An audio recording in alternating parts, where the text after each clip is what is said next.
Bonjour. Super. On va débuter dans quelques instants. Véronique Vermette du réseau de milieux naturels protégés. Je suis chargée du renforcement des capacités et formation pour le réseau. Donc, bienvenue au Midi Conservation du RMN. Je vous informe que cette session va être enregistrée à des fins de diffusion ultérieures. Donc, elle sera disponible sur la chaîne YouTube du RMN dans les prochaines heures et vous pourrez la revoir à ce moment-là. Donc, je commence l'enregistrement. Juste quelques secondes. Je cherche mon panneau de configuration. Bien sûr que je cherche. Parfait. Donc, c'est en enregistrement.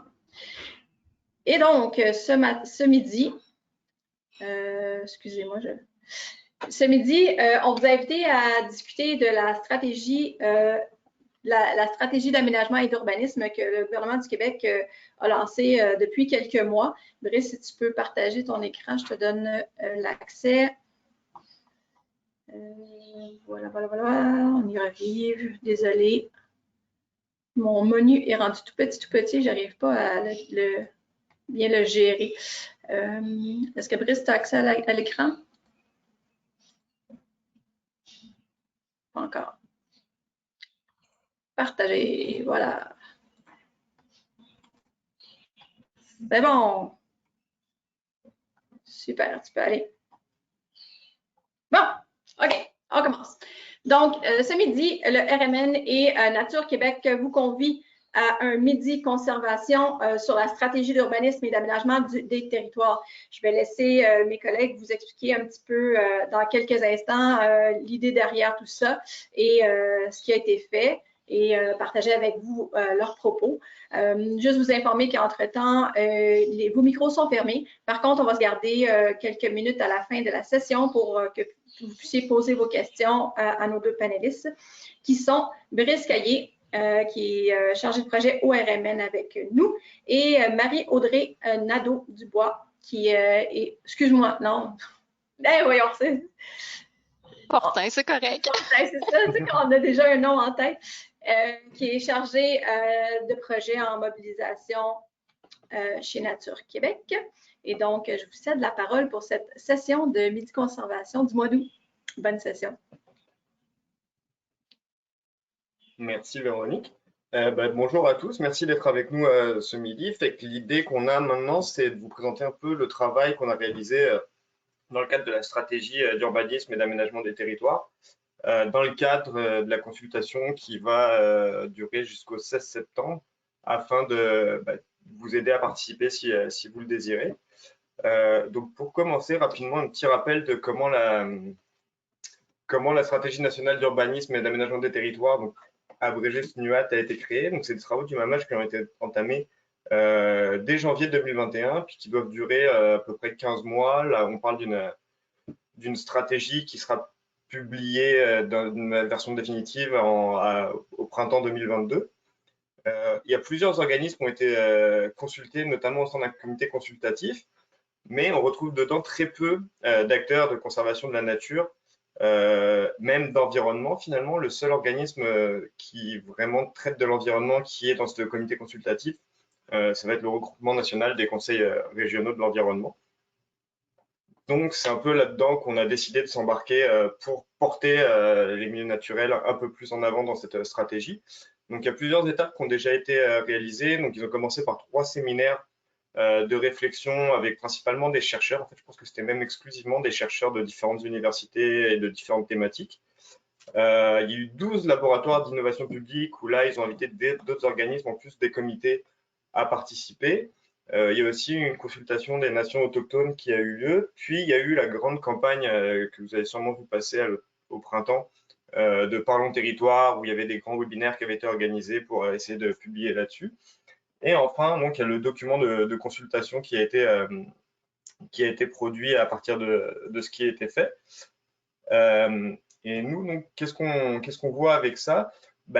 En fait, il y a une vision et des orientations qui sont cohérentes puis qui nous conviennent bien dans le document de consultation. Mais par contre, le contenu, ça paraît vraiment léger Je vous ai mis en exemple là, les 2 premières orientations de l'axe 1 qui est la gouvernance.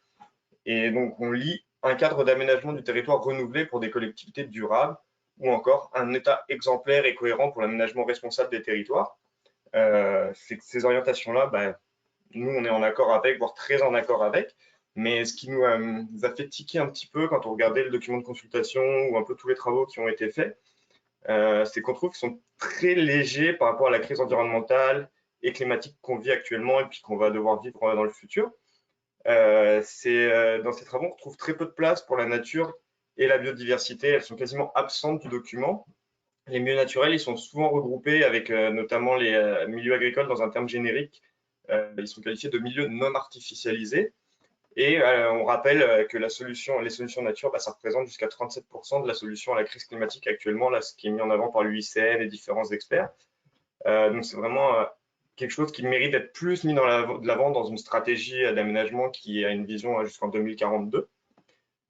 Puis pour expliciter encore un peu plus ce point, là, sur les 12 laboratoires d'innovation qu'il y a eu, il y en a un seul où la question de la biodiversité a été abordée. Puis il y a eu un petit exercice qui a été fait par Jacques Legault, un de nos administrateurs, qui a compilé tous les comptes rendus préparés par l'ENAP, donc l'École nationale d'administration publique, qui sont disponibles sur le site du gouvernement. Sur les 44 000 mots qui sont présents dans ces comptes rendus, le terme biodiversité il apparaît seulement 7 fois. Puis le terme milieu naturel apparaît quasiment pas plus, à moins d'être accolé au milieu agricole. Il y a vraiment une sous-représentation de la nature et de la biodiversité, selon nous, là, dans ce travail, et c'est là-dessus qu'on a décidé de travailler. Donc, qu'est-ce qu'on a fait? On a fait un travail collaboratif. C'est un mémoire qui va être, oui, rédigé par Nature Québec et le réseau des milieux naturels protégés, mais pas que. Ça s'est vraiment sorti d'une réflexion commune d'un atelier qu'on a mené fin juin. Dans cet atelier, il y avait une trentaine de participants qui ont représenté 23 organismes. Et on a aussi reçu des commentaires en marge de l'atelier par des personnes qui ne pouvaient pas être présentes ce jour-là. Donc, on a vraiment essayé de faire ça collaboratif. Souvent, c'est ça, on a dû travailler un peu rapidement, fait que nos invitations ont été lancées assez vite. On était fin juin, donc il y a des personnes qui n'ont pas pu être présentes, qui auraient souhaité l'être, mais on a fait ce qu'on pouvait pour essayer de produire un mémoire, en fait, avoir le temps de traiter les réponses à temps pour qu'ils puissent être partagés avant la fin de la consultation, qu'ils puissent être repris par toutes les personnes qui le voudraient. Donc, comment on a travaillé? Ça, on a fait une grande consultation d'une demi-journée. On a travaillé sur chaque axe en reprenant les différentes orientations. Puis on travaillait avec des post-it où tout le monde a pu donner son avis, apporter ses points. Puis à la suite de ça, il y a eu un gros travail de synthèse qui a été fait par Nature Québec et l'URMN pour synthétiser tout ce qui a été dit. Là, je vous présente les post-it uniquement pour l'axe gouvernance, et qu'il y a eu beaucoup d'idées qui sont sorties. Ça a été vraiment intéressant. Puis on a eu quelques contraintes, c'est que le mémoire doit être court et synthétique. Ça, c'est un impératif. Dans le cadre de la consultation, en fait, il n'y a même pas de possibilité de déposer des mémoires. Donc, on a discuté avec le MAMAH, on va pouvoir leur envoyer, ils vont le prendre en considération, mais il faut contacter directement le MAMAH parce que le modèle de consultation actuellement ne permet pas d'envoyer un mémoire. On a repris donc les 5 axes de la SNUA, puis on a sorti au total 45 recommandations.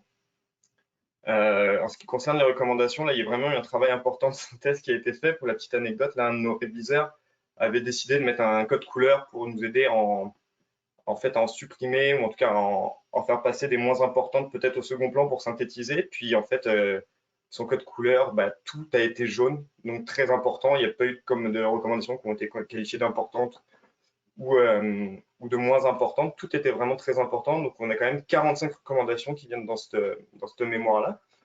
On ne va pas toutes vous les présenter dans le webinaire, là, ça va être encore un travail de synthèse, mais le mémoire devrait être disponible aujourd'hui, peut-être demain, pour que vous puissiez vous en inspirer. Et aujourd'hui, on va vous présenter vraiment les grands axes de ce qu'on recommande à travers le mémoire. Mais on a vraiment eu un gros travail de synthèse à faire pour aboutir à un mémoire assez court pour qu'il puisse être lu et étudié pour ce qui doit être par le MAMAH. Excusez-moi. Donc le premier axe sur lequel on a travaillé, évidemment, c'est la gouvernance, là, qui est le premier. Et il y a le rapport du GIEC que vous avez sûrement vu passer, qui est sorti récemment, qui explique que nous avons besoin d'une transformation radicale des processus et des comportements à tous les niveaux, que ce soit au niveau des individus, des communautés, des entreprises, des institutions et du gouvernement aussi. On doit vraiment redéfinir notre mode de vie et de consommation. Donc là, c'est vraiment parfait en fait que la SNUAT sorte maintenant. Et nous, un des premiers points qu'on demande, puis qui est très important, c'est de revoir notre modèle d'aménagement du territoire et que toute décision devrait être d'abord basée sur les facteurs environnementaux, sur lesquels on prendra ensuite les socles sociétaux, puis enfin l'économie en fait devra juste être en fonction de ce qui est possible d'un point de vue environnemental et sociétal et ne doit plus en fait être le moteur de notre aménagement du territoire, mais bien qu'est-ce qu'il est possible de faire en fonction de notre territoire et notamment de ses aspects environnementaux.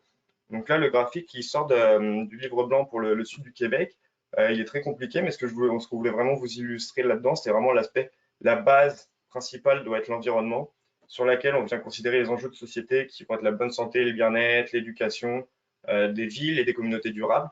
Et enfin, l'économie qui viendrait se mettre là-dedans avec une consommation et une production responsable notamment, l'industrie et l'innovation et des infrastructures qui viennent dans un objectif de développement durable et de transport adapté notamment au changement climatique. Vraiment, l'économie vient reposer sur ce socle-là. Donc, comment ça se traduit au niveau des orientations? La première, c'est un état exemplaire pour un aménagement durable. Pour que ça se traduise concrètement, ça, d'après nous, ça doit être l'inscription et la protection, d'inscrire la protection en fait, des milieux naturels et des corridors écologiques dans les OGAT, donc les orientations gouvernementales en matière d'aménagement du territoire. Sans ça, on ne pourra pas vraiment parler d'état exemplaire. Là, il faut vraiment qu'on mette de l'avant la protection des milieux naturels. On recommandait aussi la création d'une commission de protection du territoire naturel, un peu comme le modèle de la commission de protection du territoire agricole du Québec, là, qui a quand même été assez efficace pour protéger le territoire agricole.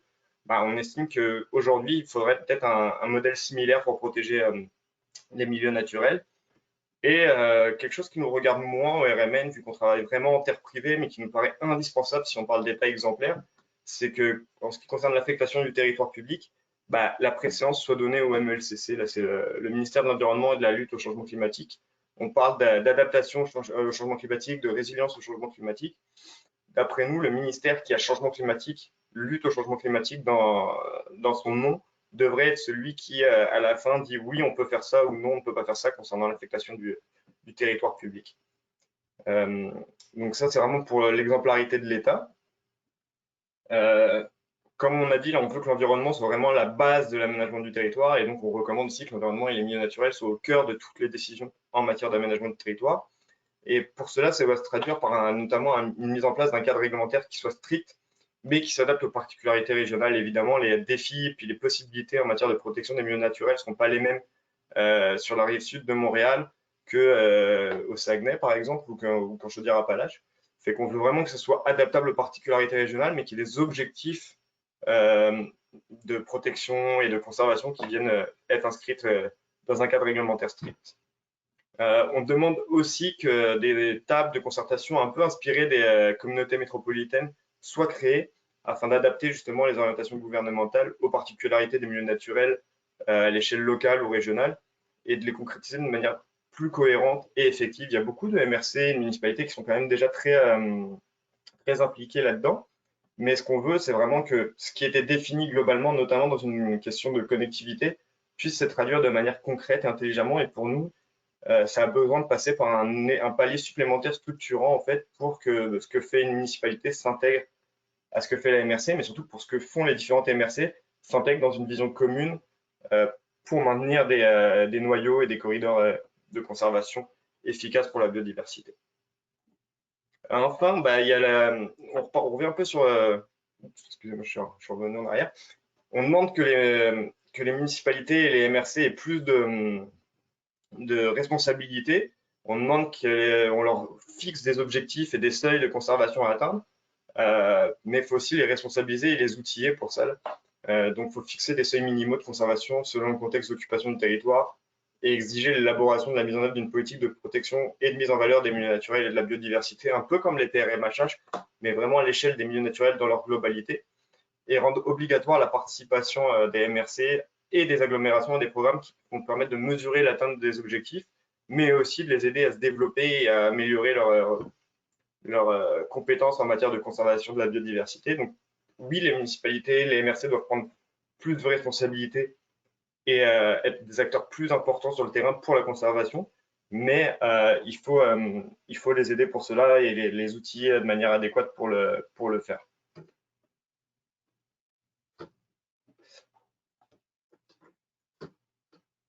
Ça nous amène en fait tout de suite à la question des finances et de la fiscalité. Il y a le directeur général de la FAO qui en 2020 disait qu'il n'y avait pratiquement aucun secteur économique qui ne dépende pas directement ou indirectement de la biodiversité. Donc, ce que signifie cette phrase, tout simplement, c'est que le déclin de la biodiversité auquel on assiste va impacter tous les secteurs de l'économie, sans exception. Et on reconnaît aussi que les municipalités sont de plus en plus impliquées dans la protection des milieux naturels, mais pour permettre d'aller plus loin, il faut une réforme des finances et de la fiscalité municipale pour leur permettre d'en faire plus. Là, on a dit qu'il fallait les responsabiliser, mais c'est important de leur en donner les moyens. Rien qu'avec le répertoire, on le voit, là, je pense qu'aujourd'hui, il y a à peu près 13% des sites protégés où une municipalité est impliquée. Quand il y a 5 ans en arrière, on était à 3-4% de municipalités impliquées. Donc, il y a vraiment un effort mis important par les municipalités en termes de protection du territoire. C'est vraiment des acteurs majeurs, mais qui sont dotés de très peu d'outils finalement, qui sont très vulnérables aux poursuites pour l'expropriation déguisée, qui dépendent de la taxe foncière, qui représente 70% du budget dans la plupart des municipalités en moyenne. Et il y a la question de la taxation des milieux protégés, là, qui est beaucoup traitée en matière de conservation depuis des années, et qui est un lourd fardeau pour les propriétaires qui doivent payer des taxes chaque année pour des milieux qu'ils protègent, donc sans en tirer de revenus. Ou alors, ce fardeau-là est imputé aux municipalités via un programme d'exemption de taxes que doit supporter la municipalité, ce qui représente un frein quand même important à la conservation, sachant que les municipalités, leur budget dépend en grande partie de la taxe foncière qui bénéficient. Donc ça nécessite vraiment une refonte en profondeur de la finance et de la fiscalité. Des résidents de Condiac veulent une réforme de la loi sur l'expropriation et ils essayent de travailler pour réaménager des terrains de golf qui sont plus utilisés pour les renaturaliser. Mais c'est ça, ça bloque parce que si ça devient zoné comme ça, il va y avoir des poursuites pour la loi sur l'expropriation. Donc ça va être c'est très contraignant pour les municipalités. On peut voir, je pense que vous êtes beaucoup à avoir entendu parler du corridor vers Château-Galéry. Il y a les propriétaires des terrains qui sont concernés par le maintien et la protection de ce corridor-là, qui poursuivent la ville, la MRC et la communauté métropolitaine de Montréal pour plus de 44 millions pour expropriation déguisée. Fait que là, la municipalité a voulu utiliser son outil de zonage pour se conformer au schéma d'aménagement et de développement de la MRC, qui lui-même correspond au plan métropolitain d'aménagement de la communauté métropolitaine de Montréal, qui même lui dépend directement des orientations gouvernementales. Pardon.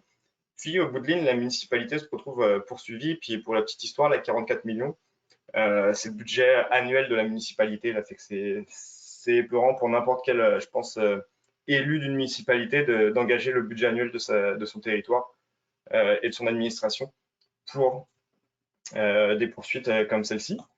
Donc, nous, dans notre mémoire, là, on a 11 recommandations qui viennent concerner directement l'axe finance et fiscalité. Selon nous, c'est vraiment un morceau important de la stratégie. Là, c'est quelque chose qu'il faut revoir. On a travaillé aussi avec des partenaires municipaux pour vraiment trouver les options qui allaient bien. Et donc, notre première recommandation, là, c'est vraiment de réviser en profondeur la fiscalité municipale. Le premier point, c'est qu'il faut diversifier les sources de revenus des municipalités. Elles ne doivent plus être dépendantes de la taxe foncière. Puis aussi en tant que représentant des organismes de conservation, on veut vraiment qu'ils soient exonérés des taxes et que les municipalités soient compensées pour les milieux protégés sur leur territoire, là, pour reconnaître l'importance de ces milieux-là pour le bénéfice et le bien commun.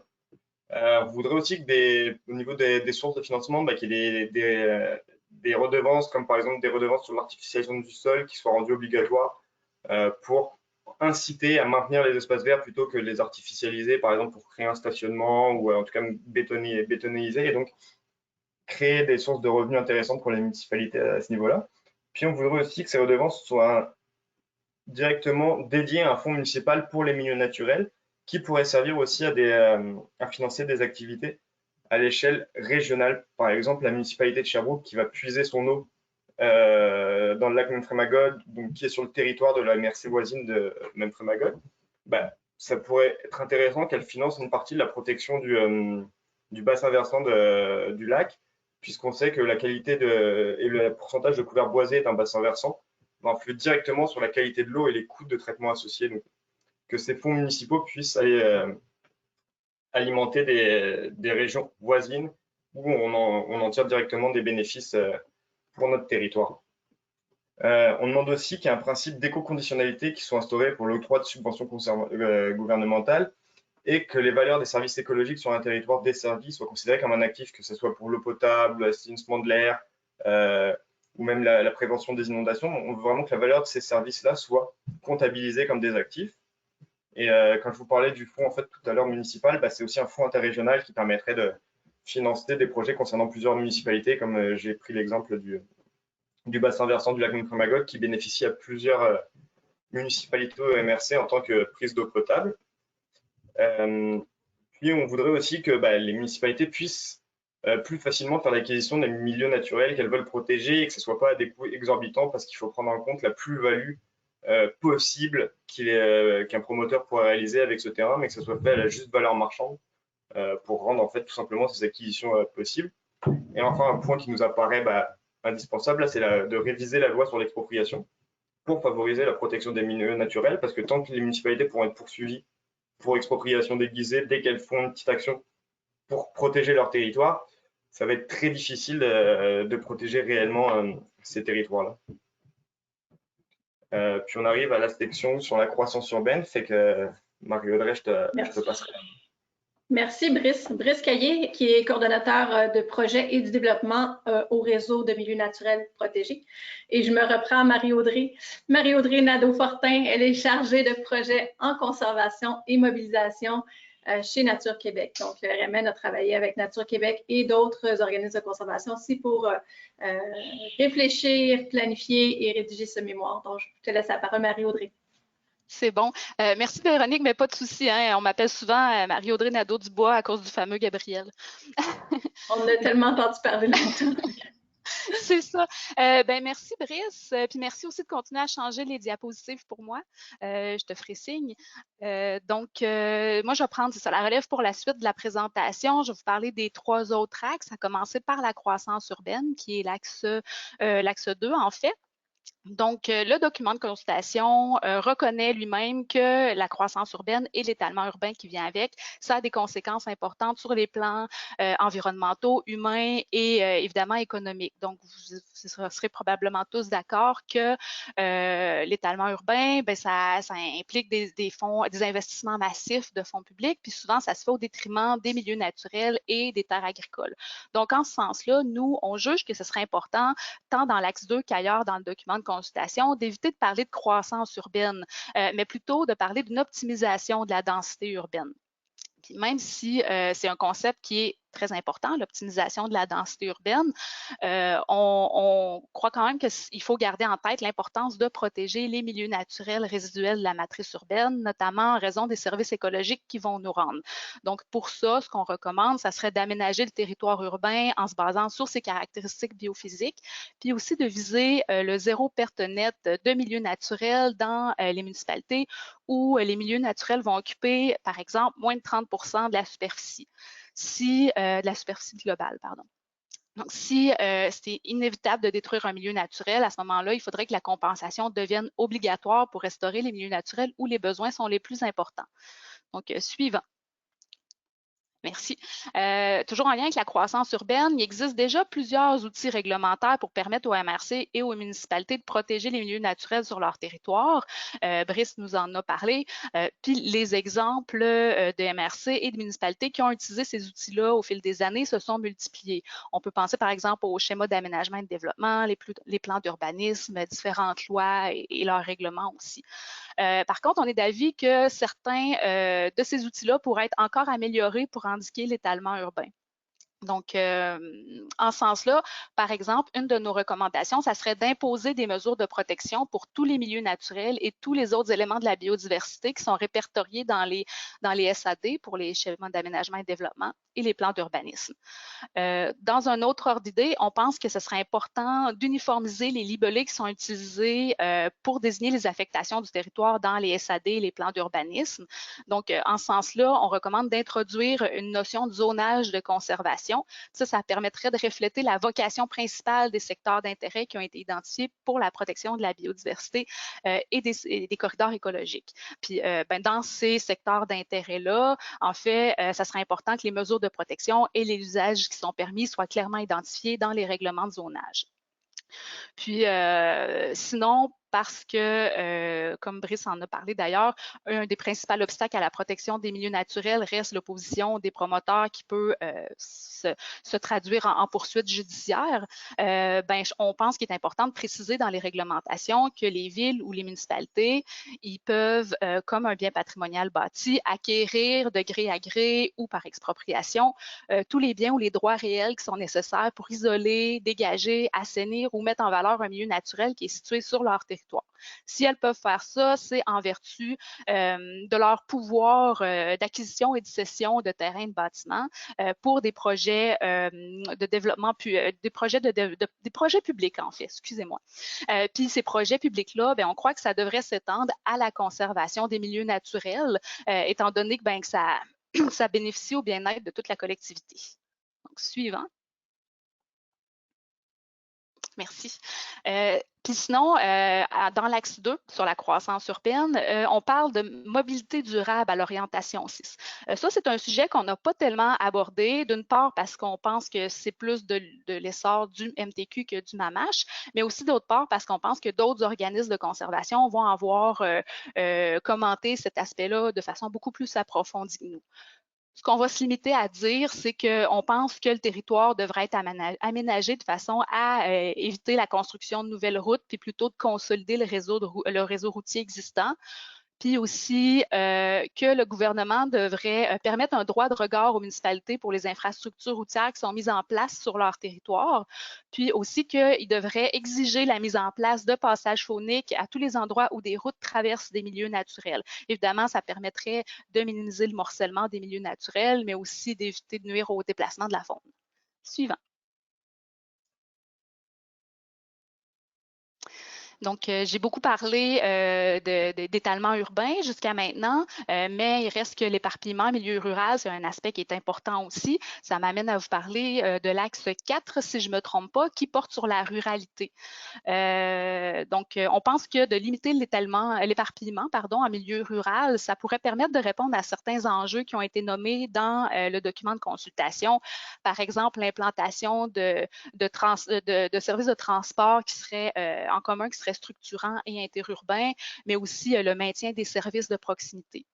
Donc, ce n'est pas une très grande surprise que nous, pour les milieux ruraux, ce qu'on recommande, c'est de prioriser la densification des noyaux villageois, comme avec les centres-villes, puis aussi de consolider les milieux bâtis existants et d'utiliser les milieux vacants avant de prévoir des nouveaux développements.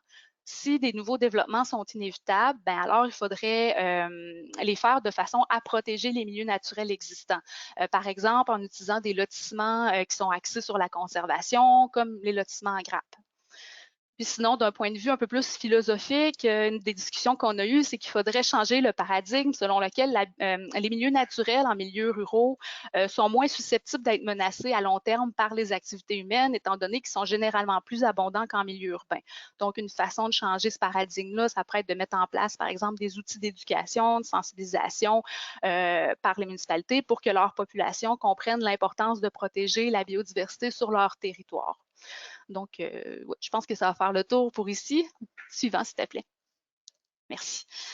Donc, toujours dans la ruralité, on a l'orientation 10 qui parle notamment d'une occupation dynamique des territoires.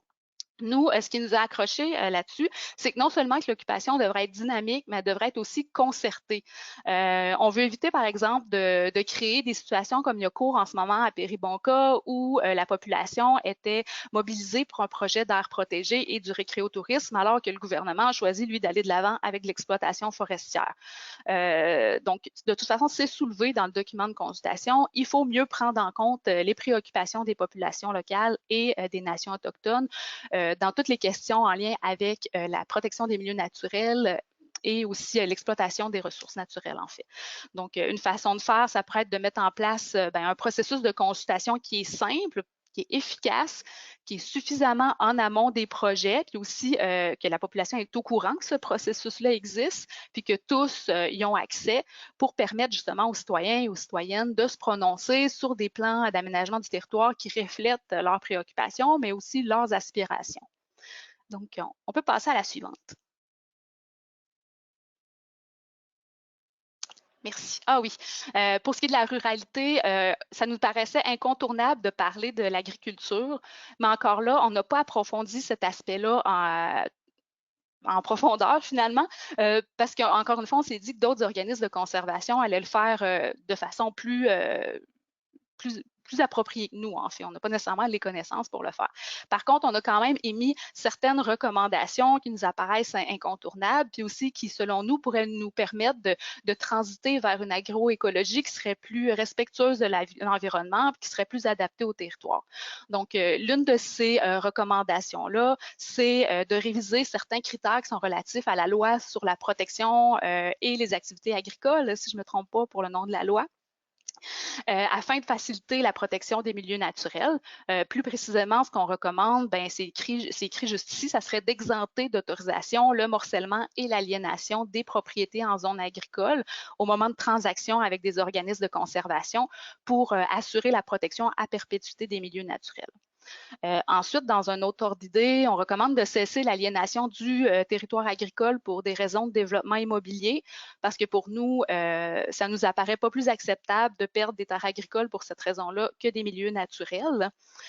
Puis de toute façon, c'est des pratiques qui peuvent avoir tendance à favoriser l'étalement des activités agricoles. Puis ça peut nuire à notre volonté d'atteindre des réseaux de milieux naturels qui sont bien interconnectés.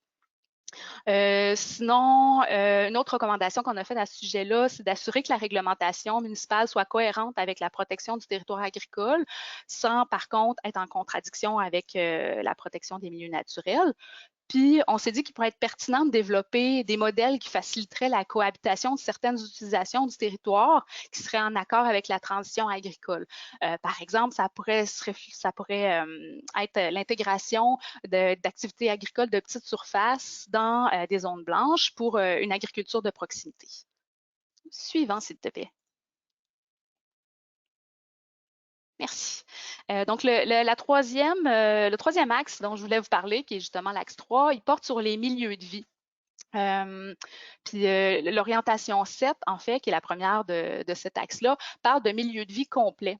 Puis pour nous, des milieux de vie complets, ça comprend une accessibilité pour tout le monde aux milieux naturels et aux espaces verts. C'est une accessibilité qui doit être sécuritaire, sans barrières infranchissables comme des routes, puis aussi à une distance de marche qui est raisonnable pour les personnes qui sont les plus vulnérables, par exemple comme les aînés. Donc, en ce sens-là, il y a une recommandation de l'Organisation mondiale de la santé, l'OMS, qui nous apparaissait pertinente. C'est pour tous les projets de développement immobilier, d'assurer de maintenir une distance de 300 mètres qui relie les milieux résidentiels aux milieux naturels et aux espaces verts. Là, bien sûr, ça serait une distance qu'il faudrait qu'elle soit calculée en fonction de la distance réelle et non pas à vol d'oiseau, pour être vraiment représentatif. Mais bon, évidemment, pour assurer cette accessibilité-là, il faut assurer la conservation des milieux naturels et des espaces verts de proximité. Puis pour ça, il y a d'autres recommandations de l'OMS qui sont pertinentes. On peut penser, par exemple, encore une fois, pour tous les projets immobiliers, de maintenir une superficie de 50 mètres carrés par habitant de milieux naturels et d'espaces verts, puis aussi de maintenir des milieux naturels et espaces verts qui sont d'une taille significative pour qu'on en tire des bénéfices réels. Cette taille-là a été fixée par l'OMS de 0,5 à 1 hectare au minimum.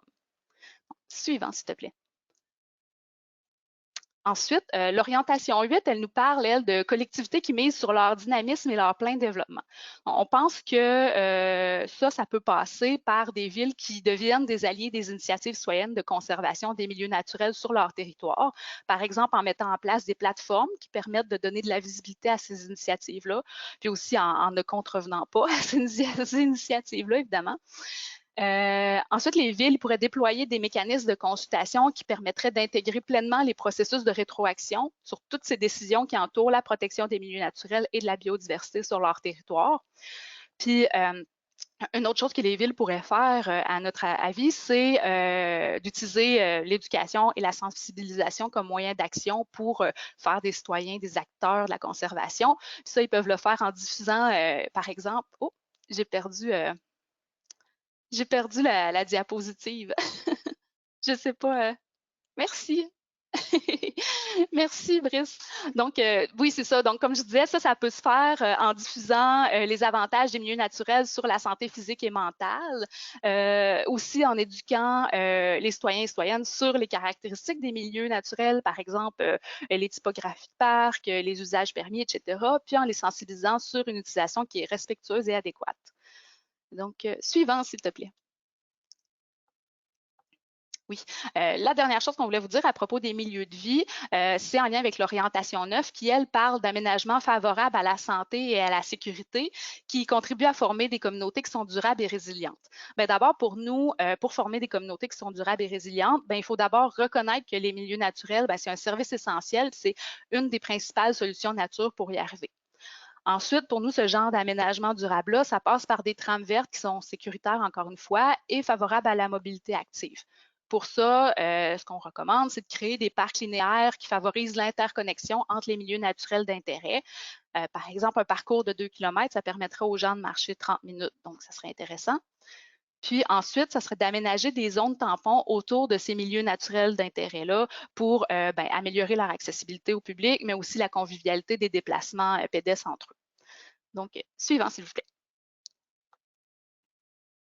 Donc, à la vue de toutes ces belles recommandations-là, on doit vous avouer qu'on était quand même un peu déçus des modes de consultation du MAMACH. Brice vous en a parlé un petit peu plus tôt.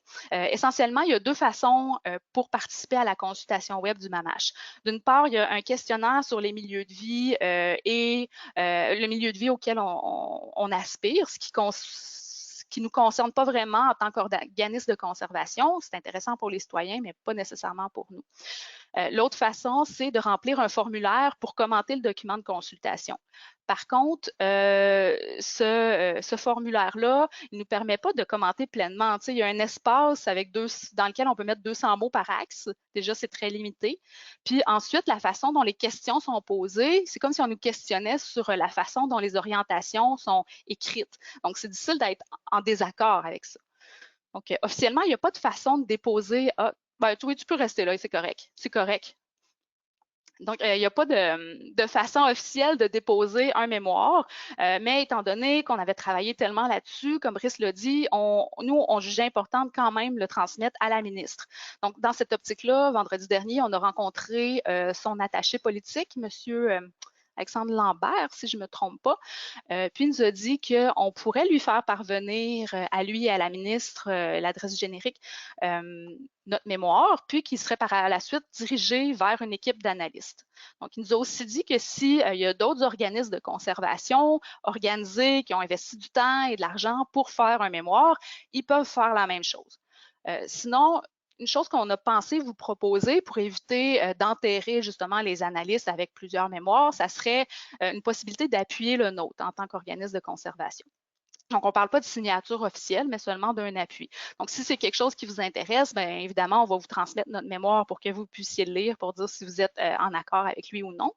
Il faut juste garder en tête qu'il va falloir aller quand même assez vite, étant donné que la fin de la consultation est le 10 septembre.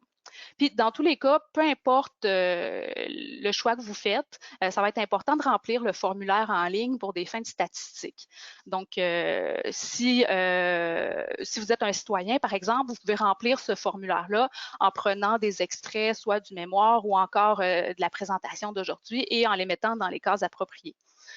Si vous êtes un organisme de conservation qui appuie notre mémoire, ce qu'on vous recommande de faire, c'est qu'on écrive toute la même phrase dans la case destinée aux commentaires, soit se référer aux mémoires de réseau de milieux naturels protégés et Nature Québec. Vous n'êtes pas obligé de le faire, c'est une proposition, mais on s'est dit que si cette phrase-là revenait dans plusieurs questions puis dans plusieurs formulaires, peut-être que ça finirait par sonner des cloches auprès des fonctionnaires. Donc, prochaine diapo, s'il te plaît. Ben, en fait, c'est la conclusion de notre présentation. J'espère que j'ai pas trop parlé vite, là. Des fois, j'étais un peu comme une Louise José Hood sur le speed, même, je dirais. Bref, comme Brice le dit aussi au début, on est en accord avec la vision proposée par la SNUAT, puis aussi avec les principes directeurs qui devraient guider nos actions puis nos décisions pour y arriver. Par contre, là, on est dans un contexte d'urgence climatique puis de crise de la biodiversité. Donc, on pense que pour atteindre cette vision-là d'ici 2042, ben, il va falloir aller plus vite, plus loin, puis avec plus d'audace et de détermination. Puis aussi, on pense qu'il y a 3 conditions majeures qui devraient être respectées dans la SNUAT. La première, c'est comme on l'a dit d'entrée de jeu, c'est de placer l'environnement à la base de toutes les décisions qui concernent l'aménagement du territoire et l'utilisation de ses ressources. La deuxième, ça serait que la SNUAT favorise des mesures de mitigation et des solutions qui sont basées sur la nature. Puis la troisième, ça serait de favoriser l'émergence de partenariats entre tous les acteurs qui sont concernés par la protection des milieux naturels et de la biodiversité. Ça inclut les organismes de conservation, ce qui n'a malheureusement pas tellement été fait dans le cadre de la consultation jusqu'à maintenant. Donc voilà, merci beaucoup. Merci beaucoup, Marie-Audrey. Félicitations pour tout ce gros travail. Je reviens en ondes avec vous en ce moment. Donc, vous avez mentionné, entre autres, beaucoup de changements de paradigme. Vous en avez souligné plusieurs, changements aussi de vocabulaire pour la communauté, pas seulement la communauté de la conservation, mais aussi on parle de grand public. On espère aussi que le gouvernement va embarquer dans ces recommandations-là. Donc, merci encore. Je vais ouvrir la période de questions à tous les participants en ce moment à partir de maintenant. Donc, si vous voulez poser votre question, vous pouvez l'inscrire par écrit dans la boîte de questions. Et sinon, si vous aimeriez la poser ou commenter de façon verbale, je vais vous demander d'utiliser dans le petit paramètre participant, vous devriez, ou à côté de votre nom, vous devriez avoir un endroit où vous pouvez lever une main virtuelle. Et donc, je vais pouvoir, à travers la liste des participants, pouvoir vous ouvrir votre micro. Monsieur Gingras de Ambioterra aurait une question sur la déforestation en milieu agricole. Est-ce que, Stéphane, je vous ouvre votre micro? Je vous trouve dans la liste. Un instant.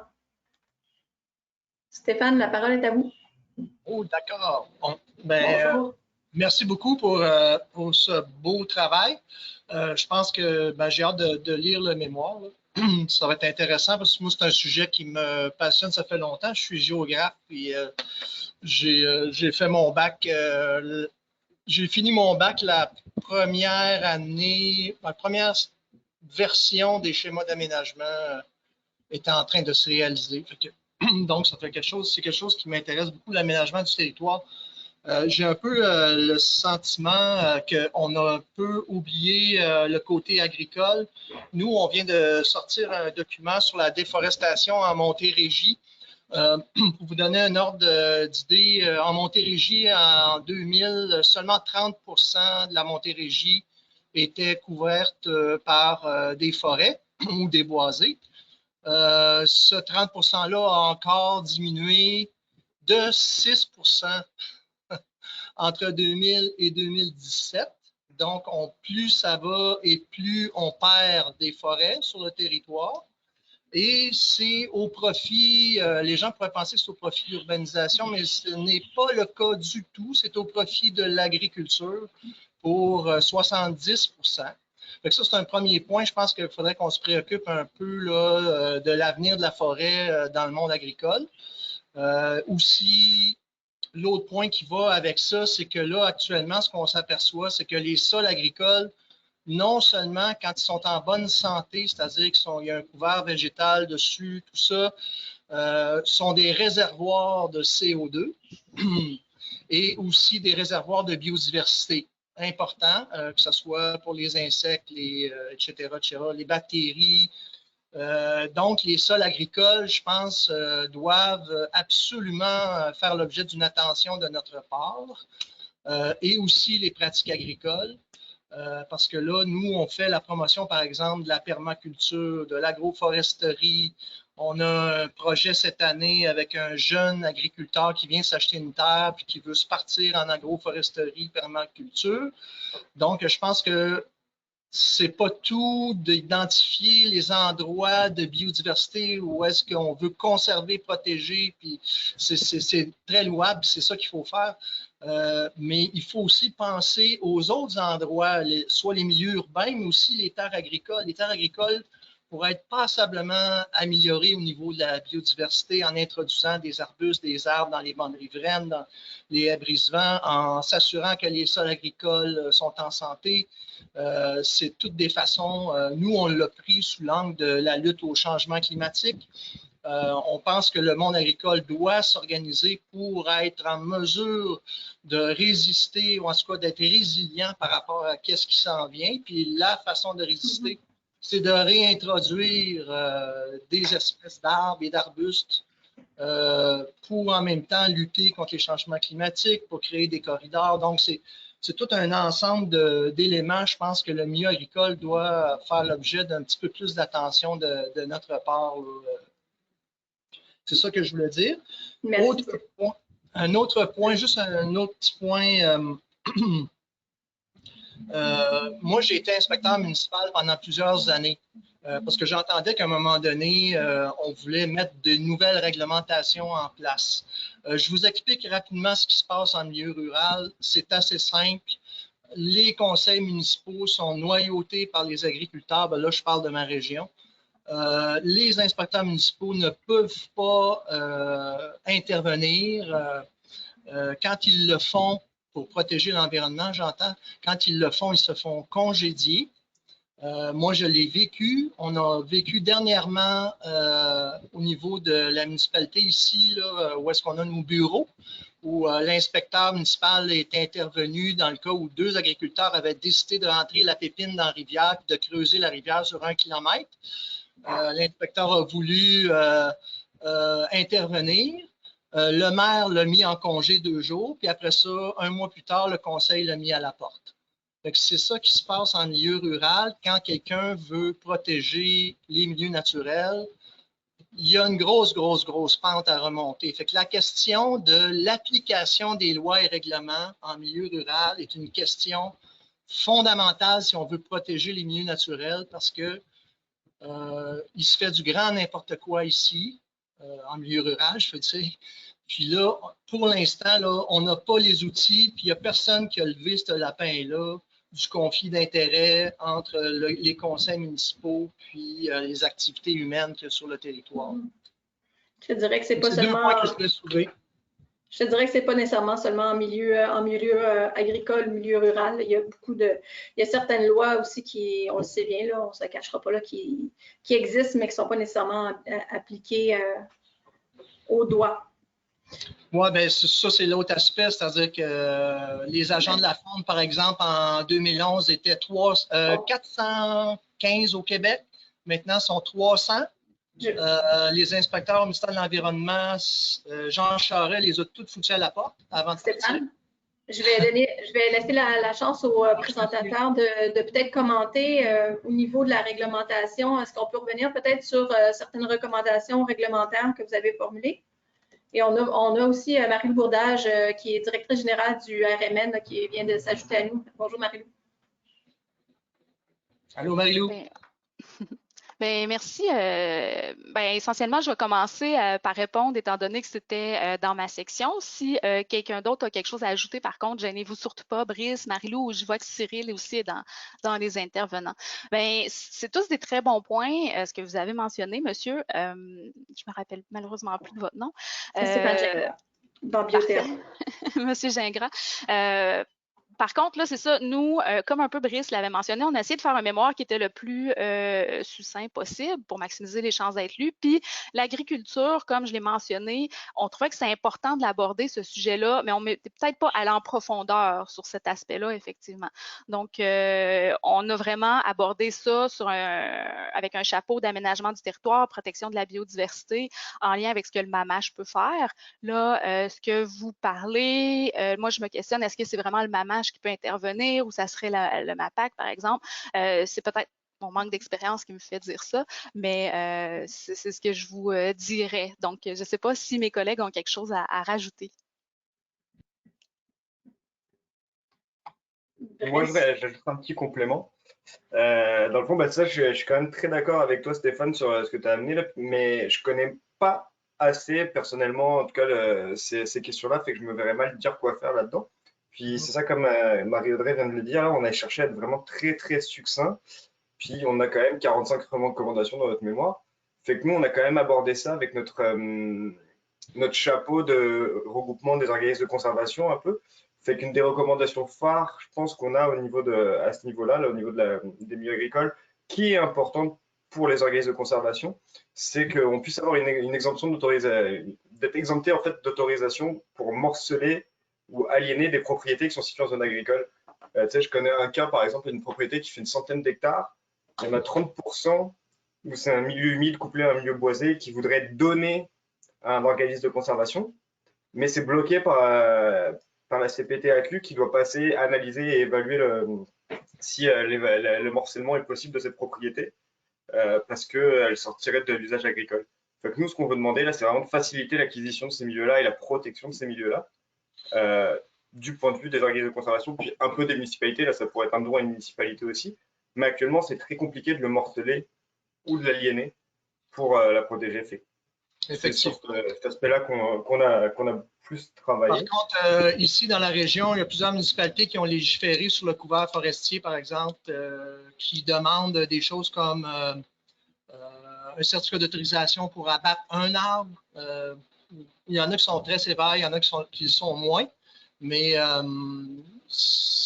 faut être important de comprendre que les municipalités et les MRC ont le droit, et même le ministère des Affaires municipales les encourage à légiférer pour protéger le couvert forestier, même sur des terres privées. Là. Donc, ça, c'est quelque chose d'important sur lequel on travaille d'ailleurs cette année et les années à venir. Là. Je pense de manière globale aussi, dans nos recommandations, on veut qu'il y ait des orientations plus strictes puis vraiment bien définies qui viennent de plus haut pour que les municipalités aient des contraintes, que ce soit pas juste à eux de décider en fait. Fait que dans la mesure où, disons, on vient de dire, OK, chaque municipalité doit protéger ou doit garder le couvert forestier de tel pourcentage de son territoire, ben là, ça devient un peu moins du cas par cas pour les municipalités aussi. Puis je pense que ça fait partie de ce que tu racontes. S'il y a des orientations globales qui viennent directement du gouvernement du Québec, ben ça va forcer les municipalités après ça à les mettre en œuvre. On espère. Après ça, bon, c'est sûr qu'il y a tout le détail de comment ça va se mettre en place puis qui va surveiller que ça se passe. Là. Ça, c'est tout un autre débat. Là. Mais je pense que ça va participer à aider à protéger même le couvert forestier en zone agricole, j'espère. Comment ça va s'intégrer avec les plans régionaux sur les milieux humides, les milieux hydriques, ça, tout ça? Parce qu'en principe, ça devrait se retrouver éventuellement dans un schéma d'aménagement, ces plans-là. Si j'ai bien compris le processus, là, moi, je participe à 2 en ce moment. Là. Ben là, nous, on propose des choses. Hein. On sait vraiment pas comment après ça, comment ça va se définir. Mais là, on essayait de passer, vous me corrigez si je me trompe, là, mais par les OGAT, là, qui sont comme qui sont au-dessus des schémas d'aménagement, qui sont supposés des orientations pour la gouvernementale en matière d'aménagement. Puis là, en ce moment, c'est juste du texte, puis c'est pas contraignant. Fait qu'on aimerait ça que ces documents-là viennent vraiment structurer ce qui doit se faire sur le territoire, puis que ça, après ça, qu'on le voit dans les schémas d'aménagement. Mais après ça, comment tout ça va se placer? C'est quand même, on est dans les grandes orientations, puis dans le big picture là, à travers ce document-là, parce qu'on est dans la stratégie. Fait qu'on n'est pas encore vraiment dans la mise en place de ces choses-là. Fait que tout ça va être à déterminer s'ils retiennent ce genre de recommandations-là, parce que après ça, on ne sait pas ce qu'ils vont faire avec non plus. Est-ce que vous vous rappelez de l'horizon d'application, justement, des modifications? Je pense que c'est jusqu'en 2040. Vous l'avez en tête? C'était quoi ta question, Véro? La période là, on est en train d'en discuter, on est en train de discuter stratégie, mais après ça, les modifications, on prend une planification, quelque chose d'un peu plus concret sur le site du ministère. Est-ce qu'il y avait une annonce au niveau des fait, la stratégie en tant que telle va être annoncée en 2022, il me semble. Oui, mais après 2022. Sa mise en œuvre, son application, tout ça, il n'y a pas vraiment d'échéancier clair. Il n'y a pas d'engagement. C'est ça, comme tout un autre travail à faire après ça, là, de comment ça met en œuvre. Ah oui, c'est sûr. Et on parle ça touche plusieurs ministères aussi à cet effet-là. Je vais aller vers une autre question. Stéphane, si vous voulez revenir sur le sujet, je veux juste être certaine que tout le monde ait le temps de poser ses questions. Oui, pas de problème. Merci Stéphane, merci de votre participation. Je voulais aller vers une question de Mme Anne-Sophie Doré du Centre québécois du droit de l'environnement. Je vous la lis. Donc, la présentation semble indiquer qu'il y aurait une recommandation pour réformer la loi sur l'expropriation pour diminuer, voire empêcher les poursuites pour expropriation déguisée. Je l'ai mentionné en commentaire, on en parle beaucoup en ce moment, l'expropriation pour un bien-être collectif. J'aimerais avoir des précisions sur cette recommandation. En quoi est-ce que la loi sur l'expropriation pourrait être mentionnée pour réduire ce genre de poursuite? Est-ce que vous avez formulé une recommandation à cet effet? Oui, ça concerne la gouvernance, fait que je vais me charger d'offrir la première réponse, puis mes collègues pourront compléter après. Mais notre recommandation, dans le fond, elle est assez générale. C'est juste vraiment de revoir la loi sur l'expropriation pour que l'expropriation déguisée en fait soit plus une menace insurmontable pour les municipalités. On avait discuté de ces questions-là avec différents partenaires, là, puis c'est en fait en étant que la municipalité puisse être poursuivie pour les gains potentiellement, ou en tout cas les j'ai plus le mot là, excusez-moi, je perds mes mots. On veut que les valeurs qui sont prises en compte sont les valeurs raisonnable de la propriété actuellement et non plus de prendre en compte tout le potentiel de développement qu'il peut y avoir sur ce terrain-là, comme c'est le cas en ce moment. Là. Fait que ça fait gonfler les valeurs des terrains lors d'expropriation parce qu'on prend en compte tout ce qui pourrait être fait. Bien, je suis sûre que Anne-Sophie le sait mieux que moi, là, étant que CQDE. Là. Mais c'est ça, en discutant, entre autres, avec l'UMQ, c'était ça qu'on voyait comme problématique. On est d'accord qu'il y ait compensation pour ceux qui soient expropriés, mais à une valeur raisonnable de la propriété actuellement. Là. C'est ça. Si on prend l'exemple du corridor vert de Château-Galéry, les propriétaires doivent être dédommagés pour le terrain s'ils considèrent qu'ils sont expropriés, ça ne nous dérange pas. Par contre, la municipalité doit pouvoir le faire à un montant raisonnable et ça ne doit pas être 44 millions comme la poursuite le demande. Puisqu'on a appris aussi en discutant avec différents partenaires, c'est que cette politique-là est une exception québécoise là, au niveau du Canada. Dans les autres provinces, si une municipalité agit de la sorte, elle va pouvoir le faire à une valeur qui est beaucoup plus proche de la juste valeur marchande que c'est le cas au Québec. Ça va être réglé bientôt à Léry. Moi, j'ai parlé au maire il y a 2 semaines. Oui. Est-ce que ça va être réglé positivement? Positivement, oui, mesdames et messieurs. Ben, je ne peux pas vous en dire plus, mais je peux vous dire que ça va être réglé. On va suivre avec grand intérêt. D'ailleurs, félicitations à tous les organismes là, qui ont participé justement à soutenir les démarches des grandes villes comme Châteauguay et les plus petites municipalités comme Ville-de-Léry et autres. C'est surtout Héritage Saint-Bernard qui est responsable là, derrière tout ça. C'est l'organisme qui a piloté depuis des années. Là, ça fait 15 ans. SOS Séguin aussi qui est... Ouais, félicitations à tout le monde. C'est un petit peu plus des citoyens, c'est moins formel que Héritage Saint-Bernard. Ça fait vraiment longtemps qu'ils travaillent sur ce dossier-là. Pour revenir sur la question effectivement de l'expropriation, est-ce qu'il y avait d'autres commentaires? C'est bon. Et on confirme avec Mme Gratton. Mme Gratton, Louise, si vous voulez ouvrir votre micro, vous avez la possibilité d'ouvrir votre micro pour nous rejoindre. C'est toujours intéressant de vous entendre. Oui. Bonjour tout le monde. Alors, très bonne présentation, Marie-Audrey et Brice. Et puis, effectivement, on est très déçus de la façon dont la consultation a été est menée là, par le ministère, mais à parler, en fait, je ne sais pas s'il est attaché politique ou conseiller scientifique, M. Lambert, mais en tout cas, peu importe, on y a parlé.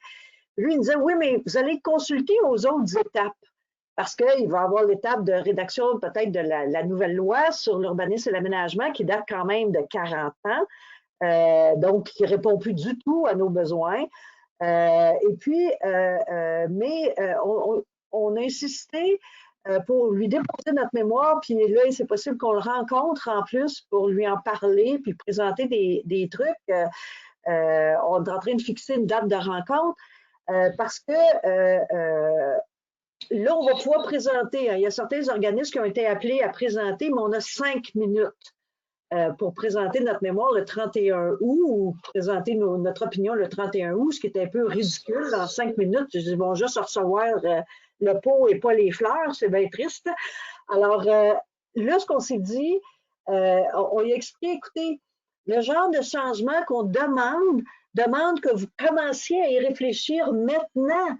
C'est pas dans 2 ans, quand vous allez réviser la loi, que vous allez arriver avec ces nouveaux concepts-là. Il va y avoir du travail à faire entre les deux, autant de votre part que de la part des organismes de conservation, pour amener les gens à penser, à accepter, à rendre acceptables ces changements-là. Puis, alors, c'est pour ça qu'on a insisté, nous, parce que le document de consultation, comme le dit Brice et Marie-Audrey, les grands axes, on est d'accord. La majorité, à l'exception peut-être de quelques mots des orientations, on est d'accord. Leur argumentaire pour dire qu'on a besoin de cette orientation-là, on est d'accord. C'est dans la mise en œuvre.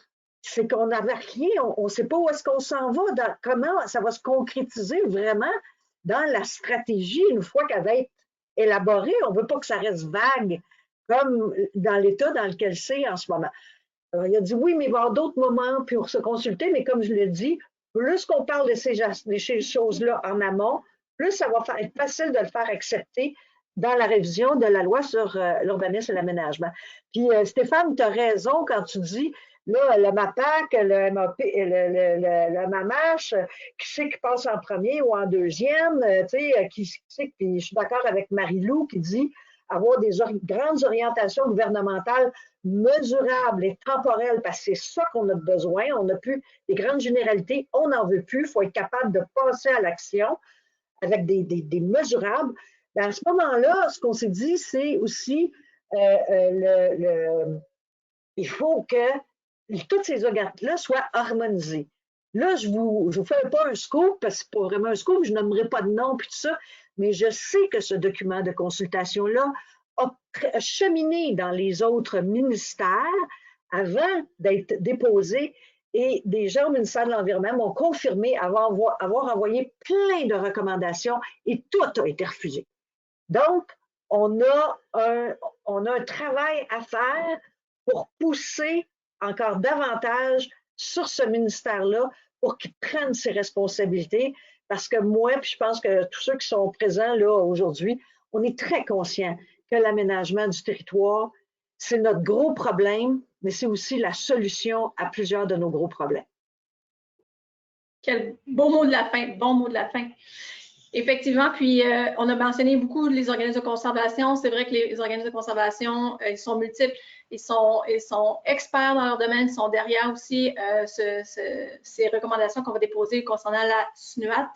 Mais aussi, je crois que vous avez aussi eu un appui de d'autres organismes, que ce soit municipaux. Donc, c'est important aussi de travailler en collaboration et se tenir les coudes finalement avec tous et chacun dans cette stratégie territoriale. Donc, voilà. Est-ce qu'il y avait d'autres questions du public? Je vous invite dans la prochaine minute à les inscrire ou à demander de lever votre main pour prendre micro. Sinon, nous allons conclure sur ces... Oui, Stéphane. Une petite question de logistique. Étant donné le mémoire que vous avez présenté, puis tout ça, peut-être que nous autres, on pourrait faire un genre de petit addendum sur l'agriculture, la zone agricole, parce qu'on a l'expertise pour le faire, puis il faudrait que j'en parle à la directrice là, avant. Mais on pourrait faire ça si vous voulez, mais ça va me prendre l'adresse, c'est quoi? C'est avec le sous-ministre que vous avez... Ben, en fait, moi, ce que je te conseille, parce que là, on est rendu à l'édition, là, puis on veut partager notre mémoire à tout le monde. Moi, je te conseille d'écrire, parce qu'il y a d'autres groupes là, qui vont écrire des mémoires, puis des mémoires Puis toi, tu peux dire, ben, je suis d'accord ou pas, là, ça se décidera avec ce que Nature Québec et le Réseau des milieux naturels protégés ont produit. Mais écris ton propre mémoire, puis on va te donner les coordonnées pour le déposer, parce que nous, quand on va rencontrer M. Lambert, on va lui dire, il y a telle gang qui va vous envoyer quelque chose. L'Association de conservation du Mont-Éco sont en train d'écrire leur mémoire. Rivière-Appalachiens va probablement écrire quelque chose, donc il va y avoir quelques mémoires de plus qu'on va leur dire, s'il vous plaît, prenez en compte. Là, ça fait que, on va te donner les coordonnées où envoyer ta section, là, surtout, regarde ce qu'on a mis dans le document de consultation par rapport à la ruralité, part de là, puis écrit, rajoute, oui, effectivement, ce que tu as à dire. Là, nous, pour notre mémoire, c'est rendu un petit peu trop tard parce qu'on est rendu à l'édition pour l'instant. Mais tu as tout à fait le droit d'envoyer, et puis même, je t'encourage fortement, d'envoyer tes préoccupations, puis on va te donner les coordonnées. Super, merci Louise. Merci pour vos commentaires. Donc, what's next? Est-ce qu'on demande aux organismes d'en parler dans leur réseau, de cette stratégie-là aussi, dans leurs réseaux sociaux? Aller chercher l'appui du public. On l'a vu avec Greta il y a quelques mois, années, lorsque le public appuie nos mouvements, nos demandes, il y a quand même une belle visibilité qui vient aussi avec. Donc, on vous demande de participer en parlant autour de vous. On vous demande de participer. Le réseau pourrait nous envoyer un genre de petit bout de j'y arrive. Oui, j'y arrive, Stéphane. À nous, là. Oui, j'y arrive juste un instant. Donc, il n'y a pas de problème. Merci, Stéphane.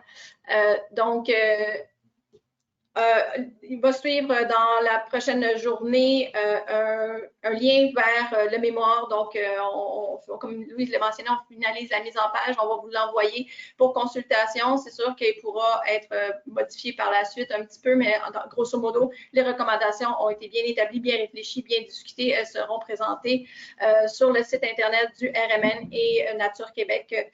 Éventuellement, on va vous partager le lien. Et vous pourrez l'utiliser pour vous en inspirer, pour reformuler à votre sauce aussi. Vous êtes une entité qui a des connaissances et des besoins et des particulières à votre région aussi peut-être. Donc, à vous de vous en inspirer. Sur ce, je vous invite pour les prochains Midi Conservation. Je vous remercie premièrement d'avoir été avec nous ce midi et je vous invite bien sûr à tous les mois à vous joindre à nous, soit dans les sessions privées réservées aux membres du RMN qui sont les rendez-vous RMN. Sinon, il y a toujours les Midi Conservation comme on a fait ce midi avec des thématiques et des sujets particulièrement particuliers, intéressants et touchant à la conservation volontaire. Donc, ces deux événements mensuels sont gratuits pour tous. Et Marie-Lou et Marie-Audrey Brice, est-ce qu'il y aurait un mot de la fin? Sinon, que de vous remercier encore une fois. Oui, j'ai toujours le mot de la fin. Je vais juste le dire, Marie-Lou, je vais te laisser après. N'oubliez pas que vous êtes aussi des citoyens. Donc, le fameux questionnaire du ministère, vous pouvez le remplir aussi. Chaque personne qui travaille pour vous, votre soeur, vos frères, tout le monde, il faut s'y mettre et répondre à ce questionnaire-là. Bien dit, c'est un sujet tellement important. Puis moi, je voulais juste dire bravo à toute l'équipe là, Nature Québec puis au RMN qui ont travaillé là-dessus cet été. C'est des sujets super complexes qu'il faut traiter super rapidement. On aimerait ça être des experts dans l'aménagement du territoire, l'urbanisme, tout ça. Fait qu'en tout cas, un gros travail d'équipe de tout le monde. Bravo, là. C'est tellement important puis passionnant, ce sujet-là. On aurait aimé ça pouvoir y consacrer des mois, mais je trouve qu'on a bien fait avec le temps qu'on avait. Là. C'est super. Merci tout le monde. Merci. Go, go, go pour votre soutien à vos crayons, à vos claviers. Merci tout le monde. Et on se redonne rendez-vous le mois prochain. OK, bye. On se voit tantôt, Marie-Audrey et Brice, là. OK, oui. bye. Au revoir. Salut. Bye, merci beaucoup.